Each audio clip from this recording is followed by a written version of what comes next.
Question de Benjamin Meunier. La 3e place de Brest est peut-être une bonne chose pour le football français car je sens Lille mieux armée pour passer les barrages de LDC que les Brestois. Partages-tu cet avis? Je dois avouer que ça m'a traversé l'esprit pendant le multiplex hier soir, qu'effectivement Lille est certainement mieux armée et sera mieux armée parce que personne ne sait quel visage aura l'équipe de Brest la saison prochaine pour peut-être se qualifier et avoir le fait qu'on ait 4 équipes en Ligue des Champions l'année prochaine. Maintenant, voilà, c'est encore une fois une sanction sportive, il faut accepter. Brest a terminé devant Lille, je pense quand même que globalement c'est mérité sur l'ensemble de la saison et je pense que ce qui compte le plus, c'est le mérite sportif. Patrice Loco me dit, penses-tu que les 2 descentes et le barragiste sont logiques sur ces 24 matchs? Quel favori entre Metz et Saint-Etienne? Je m'avance. Oui, tu t'avances, parce que Saint-Etienne, ils se sont quand même fait taper à QRM, qui était déjà relégué et enterré. Les derniers matchs des Verts ont été extrêmement pénibles. En plus, là, Gauthier Larceleur, qui a un rôle plus que prépondérant dans la très belle série des Verts, n'était pas là. J'espère qu'il sera de retour pour les barrages. Il est évident que pour le football français, ce serait super que Saint-Etienne revienne en Ligue 1, mais revenir en Ligue 1, mais avec quelle équipe, avec quels moyens? Est-ce que le club sera vendu? Est-ce que il y aura de l'argent injecté pour le recrutement? Pour l'instant, c'est de la politique fiction. Vince me dit, qui pourra mener le jeu en équipe de France à part Griezmann? Est-ce que l'équipe de France continuera à évoluer en contre-attaque en laissant la balle à l'adversaire pendant l'Euro? Qui pour mener le jeu de l'équipe de France à part Griezmann? Personne. Personne, parce que de toute façon, il n'y a pas un autre joueur dans le style de Griezmann, même qui arrive dans le paysage français, à part des très jeunes comme Akliouche, Doué, voire Cherki, mais qui sont pour l'instant beaucoup trop tendres pour être en sélection.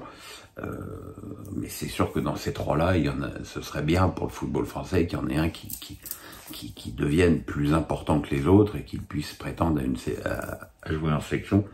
Jouer la contre-attaque, je dirais que si tu as Dembélé, Coman ou Mbappé sur les côtés, ça paraît un petit peu évident que ce sont des joueurs qui ont besoin, qui sont performants quand ils ont de l'espace. Maintenant, je suis pas certain que lorsqu'ils vont jouer contre la Pologne ou l'Autriche, nos adversaires fassent tant de jeu que ça, quoi. Elou BZH me dit, penses-tu que l'équipe essaie de déstabiliser Stade Brestois? Non. Non. Comme je l'ai dit sur Twitter à un mec de Brest, je dis, ça prouve que vous devenez un club important, parce que voilà, il y a il y a des inquiétudes pour la saison prochaine. C'est normal, parce que Brest, la saison prochaine, ne sera pas l'excellente surprise du championnat. Brest sera un des représentants du football français en Ligue des Champions, et qu'évidemment, au-delà que ce soit une très très bonne nouvelle pour eux, c'est aussi une responsabilité pour le foot vis-à-vis du foot français. Donc là, effectivement, le départ de Lorenzi serait un coup très dur au club, et puis il va y avoir forcément des joueurs de cette équipe qui vont être convoités par des clubs qui ont des moyens financiers supérieurs. C'est évidemment l'intersaison de tous les dangers, mais on le sait, c'est le lot des clubs, je dirais, petits, qui arrivent à un niveau incroyable de garder leurs joueurs. Par exemple, Lens a perdu Fofana, donc voilà. Mais on peut leur faire confiance pour gérer tout ça. Jackie Boy me dit, on voit beaucoup de papiers sur le fait de recruter un gardien à Strasbourg. Avez-vous des pistes? Moi, des pistes, à titre perso, j'en ai. Hein. Moi, j'aime beaucoup le gardien de Lorient, l'international suisse Mvogo. Après, ça c'est personnel, hein, mais oui, Bellarouche, alors le paradoxe, c'est que Bellarouche a fait quand même d'assez loin son meilleur match avec le Racing à Lyon hier. Mais je pense que c'est un...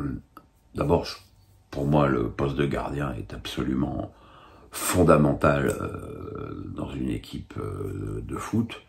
Je pense que, je sais plus qui disait, mais quand tu as un bon gardien et un bon avant-centre, je pense que c'est Roland Courbis, 1791-1824, qui avait dit quand tu as un bon gardien et un bon avant-centre, tu as déjà fait la moitié du chemin, et je pense que c'est assez vrai. Donc je pense que si Strasbourg retrouve un gardien de meilleur niveau que Bellarouche, ce sera une énorme progression pour le club alsacien. Guillaume Alicia me dit, vas-tu regarder les JO? Quel est ton athlète français préféré? Alors regarder les JO, oui, bien tranquille chez moi à la Baule, plutôt mourir que d'aller à Paris.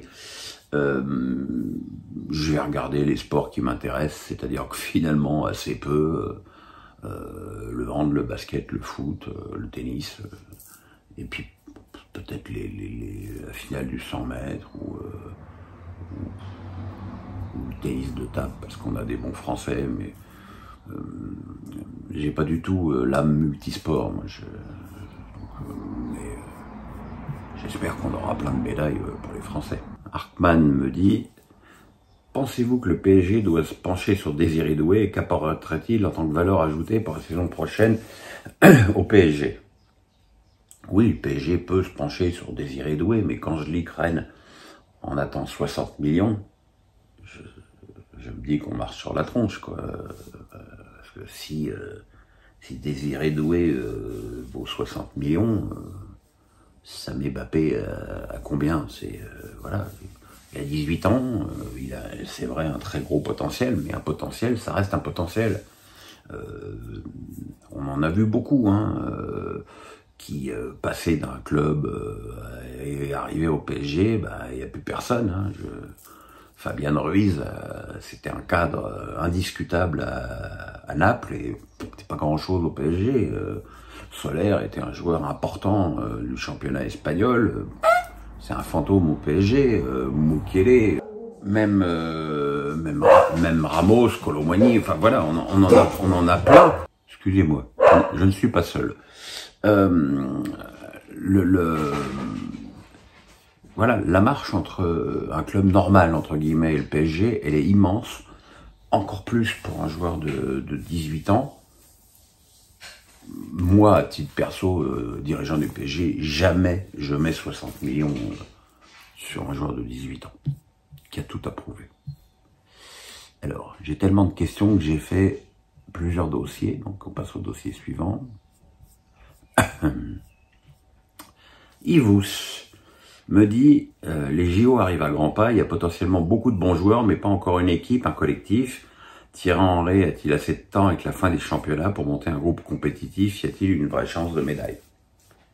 Oui, c'est le problème du foot aux JO, c'est qu'à partir du moment où c'est pas une date FIFA, et tas de clubs qui vont pas jouer le jeu. Je veux dire, Enrique a déjà expliqué que ce serait très compliqué pour Zahir Emery de jouer les JO après l'Euro. Maintenant, reste à voir le temps de jeu qu'il aura à l'Euro.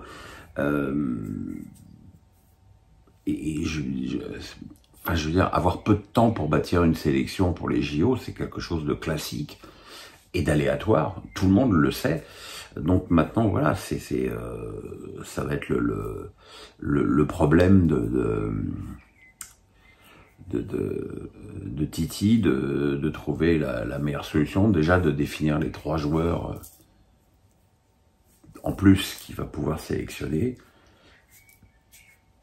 Une vraie chance de médaille, sachant que les problèmes qu'a l'équipe de France sont à peu près les mêmes partout, je dirais oui, pourquoi pas. Salut Pierrot, me dit Sébastien Bailly. Beaucoup d'attaquants de l'équipe de France retenus pour l'Euro ont le même profil. Nous avons que Giroud, Thuram en véritable numéro 9 dans cette équipe.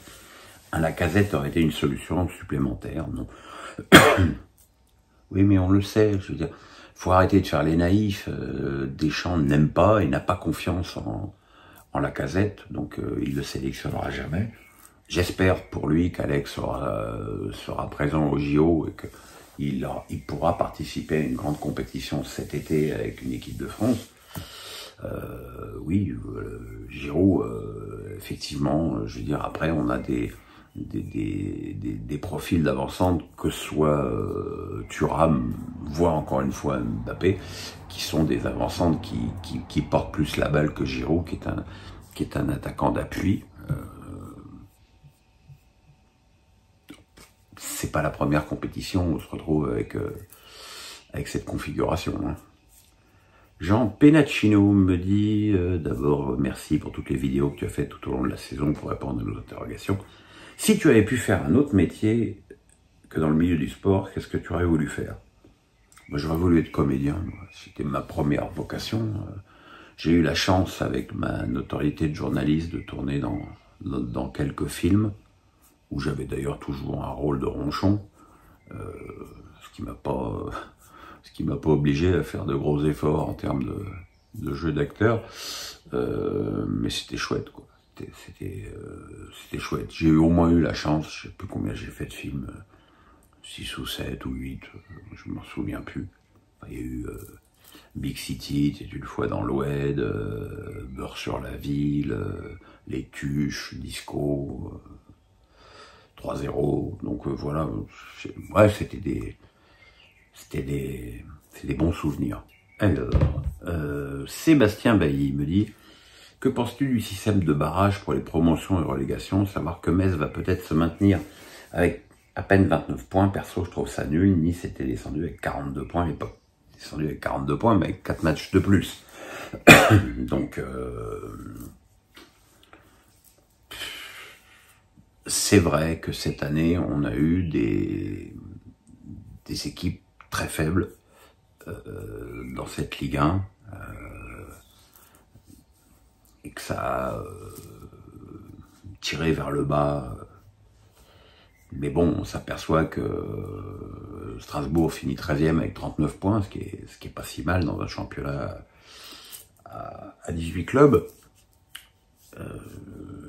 Maintenant, voilà, il y a des barrages. Je veux dire, là, les compteurs sont à 0 et Metz devra élever son niveau de jeu, ce qui a loin été d'être le cas sur ces 2 derniers matchs à Strasbourg et contre Paris. Donc, à eux de jouer, hein. Nico Schmidt. Varane quitte Manchester, ce qui pouvait lui arriver de mieux. Partages-tu le sentiment d'inachevé sur sa génération dorée, avec surtout Pogba, aussi Areola, Umtiti, Zouma, Thauvin, Digne? On pensait qu'en 2024, la 3e serait portée par les 2 chefs de file, même si on ne peut leur reprocher. Je veux dire, le point commun entre Varane et Pogba, ce sont les blessures. Avant que Pogba ait ses problèmes avec ses frères, puis ses problèmes de dopage, le vrai problème, ce sont les blessures qui les ont handicapés énormément. D'ailleurs, si Varane a arrêté l'équipe de France, il l'a dit, c'est parce que son corps ne suivait plus. Donc, je pense qu'on ne peut pas aussi reprocher et regretter des choses pour des mecs qui ont été, pour ce qui est de Varane, champion du monde et finaliste de la Coupe du Monde. Jackie Boy me dit, Thiago Motta, grand favori pour entraîner la Juve, bonne idée selon vous, et quel type d'entraîneur est-il? Déjà, il finit en Ligue des Champions avec Bologne, ce qui reste quand même une performance incroyable, je pense. C'est du niveau de ce qui se passe avec Brest en France ou Gérone en Espagne. Thiago, mon ami Thiago, il aime le foot. Je pense que ça se voyait quand il jouait. Alors, pas pour les coups de pute qu'il pouvait faire, mais pour l'utilisation de la balle, le côté soyeux de sa tactique et de sa technique, son sens tactique aigu. Je veux dire, c'était déjà presque un entraîneur sur le terrain. Donc je ne suis pas surpris de sa progression. Moi je regrette, c'est qu'il entraînait la réserve au PSG, enfin pas la réserve, les jeunes au PSG, et qu'à cause d'Antero Henrique, qui pouvait pas le saquer, il a eu sa peau. Et je trouve ça regrettable, parce que si on l'avait laissé grandir au PSG, il serait aujourd'hui sur le banc du PSG. Et très franchement, j'adorerais ça.